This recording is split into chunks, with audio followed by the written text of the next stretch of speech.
दोस्तों आज की इस वीडियो में हम आपके लिए आईएएस इंटरव्यू में पूछे गए कुछ इंपॉर्टेंट क्वेश्चन लेकर आए हैं, तो आप इस वीडियो को एंड तक जरूर देखना। और अगर आप हमारे चैनल पर नए हैं तो प्लीज चैनल को सब्सक्राइब कर लीजिएगा। तो चलिए बिना किसी देरी के वीडियो को शुरू करते हैं। एग्जामिनर ने कैंडिडेट से पहला प्रश्न पूछा कि भारत में चलने वाली पहली ट्रेन का नाम क्या था।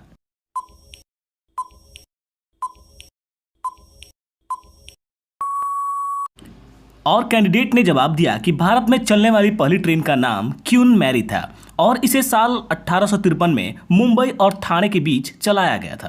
फिर एग्जामिनर ने अगला प्रश्न पूछा, एक आदमी अपने हर जन्मदिन पर 1 रुपया जमा करता था। जब अपने 60वें जन्मदिन पर उसने पैसे गिने तो केवल 15 रुपए ही थे। बताइए ऐसा क्यों।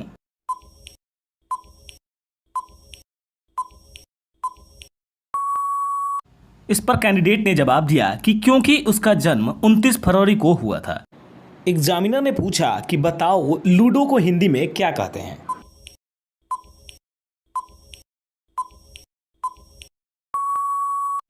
और कैंडिडेट ने बताया कि लूडो को हिंदी में चौपड़ कहा जाता है और इस खेल को प्राचीन समय से ही खेला जाता रहा। फिर कैंडिडेट ने अगला प्रश्न पूछा, मरे हुए कुत्ते को मैंने चलते हुए देखा, बताओ ये कैसे संभव है।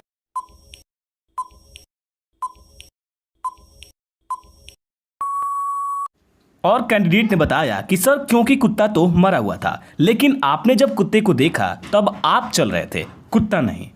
फिर कैंडिडेट ने अगला प्रश्न पूछा, दुनिया में सबसे ज्यादा कौन सा बर्ड यानी कि पक्षी पाया जाता है।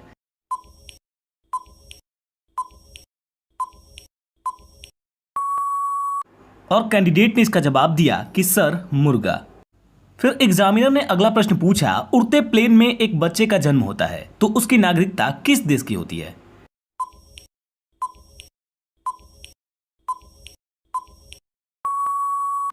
और कैंडिडेट ने इस प्रश्न का जवाब दिया कि सर उस बच्चे की नागरिकता उस देश की मानी जाएगी जिस देश के ऊपर से प्लेन उड़ रहा होगा, या फिर उस बच्चे के माता पिता की नागरिकता भी उसे मिल सकती है।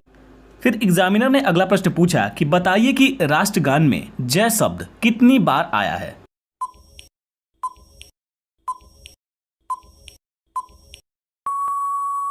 और कैंडिडेट ने थोड़ी देर सोचने के बाद बोला कि सर 10 बार। दोस्तों ये क्वेश्चन आपके लिए है। बताइए भारत का सबसे प्रसिद्ध काशी विश्वनाथ मंदिर भारत के किस शहर में स्थित है।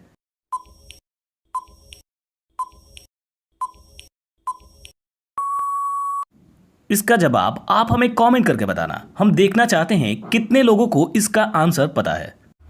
फिर एग्जामिनर ने पूछा, ऐसा क्या है जिसे हम देख सकते हैं लेकिन छू नहीं सकते।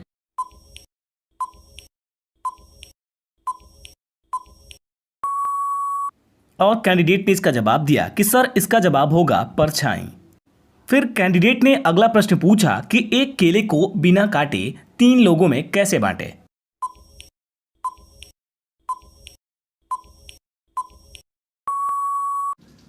साथियों इस प्रकार के सवाल पूछने के पीछे इंटरव्यू लेने वाले का मकसद ये जानना होता है कि आखिर आप किस तरह से सोचते हैं, आप अचानक इस तरह की स्थिति में क्या प्रतिक्रिया देते हैं, आप किस तरह से ऐसी स्थिति से बाहर निकलते हैं।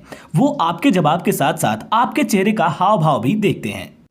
और कैंडिडेट थोड़ी देर सोचने के बाद बोला कि सर बनाना शेक बनाकर। दोस्तों आप